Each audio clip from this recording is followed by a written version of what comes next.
He wore the same colours as legends, walked the same tunnel, guarded the same badge, but the noise was never for him. It followed the smooth ones, the dribblers, the headline hunters, the players football likes to put on posters. Tom Forsyth wasn't built for posters. He was built for contact, for weight, for the moments that don't glitter but decide everything. While others chased the raw, he stayed in the dark corners of the game, the places where reputations crumble and tough men become necessary. Forsyth didn't ask for attention, didn't beg for praise. He let tackles speak, let presence speak, let silence carry his name further than shouting ever could. He played the cold way, the honest way, the way that earns respect from men who know what real work looks like. If you carry memory for the ones the game overlooked, the ones who never begged for attention but deserved far more than silence, subscribe, because here, the forgotten don't disappear. Here they rise. Thomas Forsyth was born on 23rd January 1949 in Glasgow, raised in Stonehouse, Lanarkshire, a town that didn't produce stars, it produced workers. It produced men who kept their heads down and their tackles sharp. He had a twin brother, a quiet family, and a kind of silence that shapes you early. Not the silence of comfort, the silence of expectation. Get on with it, do your job, no fuss. Football came through mud, not mirrors. He started at Stonehouse Violet, a junior club where reputation didn't matter. Only strength, only timing, only what you could prove over 90 minutes. Forsyth didn't stand out with skill. He stood out by never backing off, by winning tackles, by making sure opponents remembered his name even when the match report didn't. In 1967 he signed for Motherwell. No headlines, no bright lights. Just a contract, a badge, and a chance to show what silence could do in a world full of noise. This was the beginning. No dream, just discipline. They gave him a shirt, he gave them a backbone. At Motherwell, Tom Forsyth didn't arrive to impress. He arrived to survive, and then he started to dominate. The club picked him up from the juniors, no hype, no pedigree, no press. Just a young man with silent shoulders and a mind made for defending. He started in midfield, an inside forward, solid feet, sharp brain. But the further back he moved, the more natural it looked. He didn't just play defence, he made it feel like a threat. Between 1967 and 1972, he played 150 league games, scored 17 goals, a rare stat for someone who spent most of his time stopping others from scoring theirs. No tricks, no chaos, just timing, just clean violence. He marked men quietly, blocked attacks before they became chances.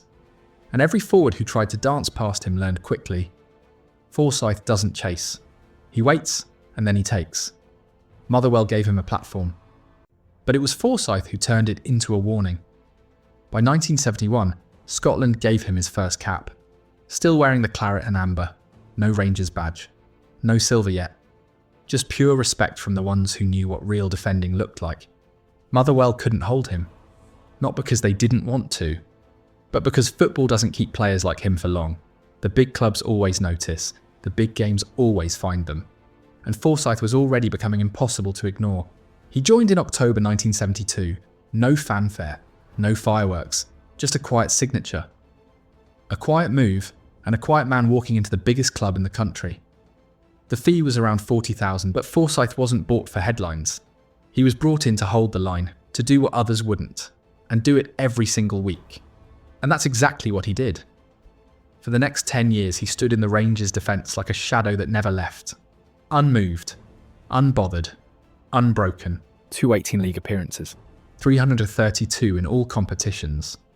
But numbers never told the story. The story was in the fear, the discipline, the silence after he tackled you clean.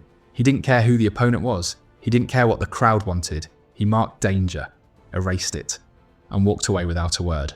And while others soaked in the cheers, Forsyth collected trophies. 3 league titles, 4 Scottish Cups, 2 League Cups, including 2 trebles, 1975-76 and 1977-78. He wasn't the name on the billboard, but every era built on winning needs someone like him. Someone who never cracks, never asks, never folds. He didn't lead with speeches, he led with presence. And presence was enough. This wasn't just a career, it was a 10-year warning. Some men write history from distance. Some need a spotlight. Some need 90 minutes. Tom Forsyth only needed 6 inches. 5 May 1973, Scottish Cup final. Rangers versus Celtic. A match wrapped in pressure, fire and noise. They had the stars. Dalglish, Deans, Johnstone. Names the papers worshipped. Names built for the front page. But Forsyth didn't care. He wasn't there to admire. He was there to break rhythm. Midway through the second half, a scramble in the box, bodies everywhere, the ball drops, and in that storm Forsyth doesn't hesitate. He lunges, stabs it in with his studs. No elegance, just instinct, just violence, just the winning goal. The roar followed, but not for style, not for beauty, for impact. Rangers lifted the cup, and the man who never chased attention gave them a memory they couldn't erase. It was his first trophy at Ibrox, but more than that, it was the moment Rangers fans started saying his name with something close to reverence. Not because he was graceful, but because when it mattered most, he didn't flinch. He finished. They sent Dalglish. Graceful. Clinical. Untouchable, they said. He moved through defences like silk, but not through Forsyth. He scored once. But Forsyth closed the match. Quiet, exact, one tackle at a time. Dixie Deans brought elbows. He didn't twist. He crashed. Tried to turn games through force alone. But Forsyth didn't meet him with aggression. He waited, watched. Let timing beat power. Jimmy Johnstone brought fire. A blur down the wing. Twisting defenders, drawing fouls, leaving most behind.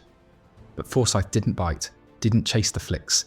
He stepped early and made the space vanish. Joe Harper lived on instinct. A single glance, a single shot. But Forsyth didn't give him the moment. He took the air out of the game. Shadowed him, smothered him. No angles, no chances.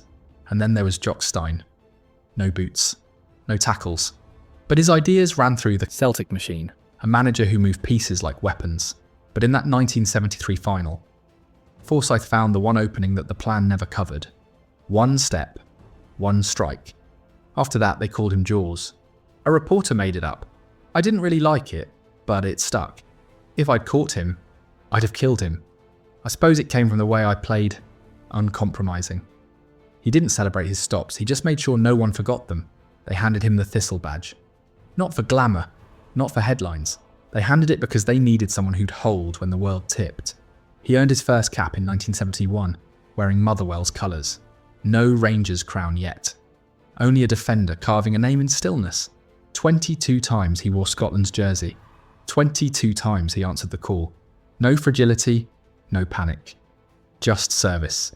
He stood as captain once, against Switzerland. No speeches, no fan print. Just trust placed and trust honoured. And then Argentina came. 1978, World Cup, Scotland's dream. Forsyth's bench. The badge weighed heavy in dawn light, in press photos, in empty space on the pitch. He didn't play a minute, but he carried the loss anyway. Not with words, with memory. The badge he earned, the moment the world watched. And still he stood there. Because that's what he did. For club and country. He defended silently, steadily. And when the lights didn't shine, he remained. He left Ibrox the way he entered. Quiet. No headlines. No farewell tour. In 1982, Forsyth took over at Dunfermline Athletic. First seat, first whistle. But the club was part-time. He wasn't. He demanded standards, structure, discipline. But Dunfermline couldn't match him. Not in ambition, not in vision. He walked away within a year. Didn't shout. Didn't burn bridges. He just moved on. The same way he defended, decisively. He joined Tommy McLean after that. Became the right-hand man, worked in the shadows. At Morton, then Motherwell, then Hearts. He didn't wear a manager's smile. He didn't care for press rooms. But he watched, guided, protected. And when that ended, he didn't chase TV gigs or write columns. He settled in Strathaven. Lived quiet, played bowls, tended his garden. Breathed in peace that most footballers never find. He didn't want noise at the end, he just wanted peace. And for a while he had it. Bowls, gardening. A quiet house in Strathaven. He didn't chase relevance, he let football forget him. On his terms. He'd return to Ibrox only as a matchday host, not for ego. just to stand near the badge. The fans remembered. The real ones always do. Then, in 2019, he lost Linda, his wife. Cancer, the same fight that would find him. A year later, in August 2020, Tom Forsyth passed away, age 71, peacefully, at home with his family beside him. No spotlight, no cameras, just silence, the kind he always understood best. He left behind his children, David, Karen, Julie. And a name that defenders still say when talking about the right way to play.